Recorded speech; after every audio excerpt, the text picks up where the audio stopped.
Bonjour à tous et bienvenue dans Photoshop version CS6. Dans cette nouvelle version, la palette calque a été améliorée. En effet, on retrouve désormais en haut dans la palette calque une série d'icônes qui permettent d'afficher ou de masquer certains types de calques. Par exemple, en cliquant sur la première icône, je peux afficher uniquement les calques contenant des pixels. En cliquant sur la seconde icône, je peux afficher uniquement les calques de réglage. La troisième icône me permet d'afficher uniquement les calques de texte. La quatrième icône, les dessins vectoriels. Et la cinquième icône, tout ce qui est objet dynamique. Il est également possible de cumuler certains types de calques, par exemple les photos, les textes par exemple, et les dessins vectoriels. Ou par exemple uniquement les textes et les réglages.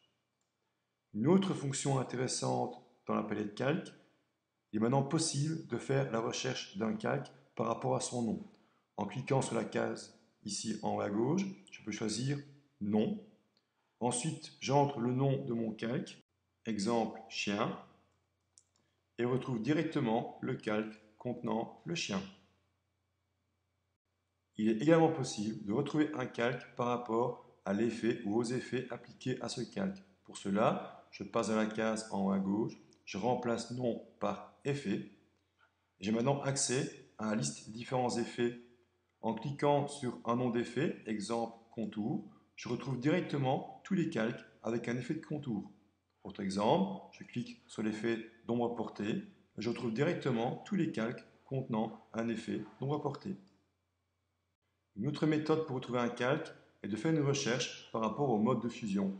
Je remplace l'effet par mode. J'ai maintenant accès aux différents modes de fusion. Et en cliquant sur un mode de fusion, je retrouve directement le ou les calques auxquels j'ai appliqué ce mode de fusion.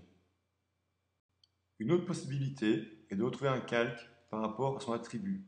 Exemple, je peux trouver un calque par rapport au fait qu'il soit visible ou invisible, qu'il soit verrouillé ou non, qu'il soit vide ou rempli de pixels, qu'il soit lié ou pas, ou encore un calque écrêté, un masque de fusion, un masque vectoriel, des effets de calque. Vous pouvez donc grâce à ça facilement retrouver un calque lorsqu'il a un masque de fusion, lié ou par exemple verrouillé. Une dernière possibilité, on peut également retrouver un calque par rapport à la couleur attribuée à ce calque. Je remplace attribut par couleur.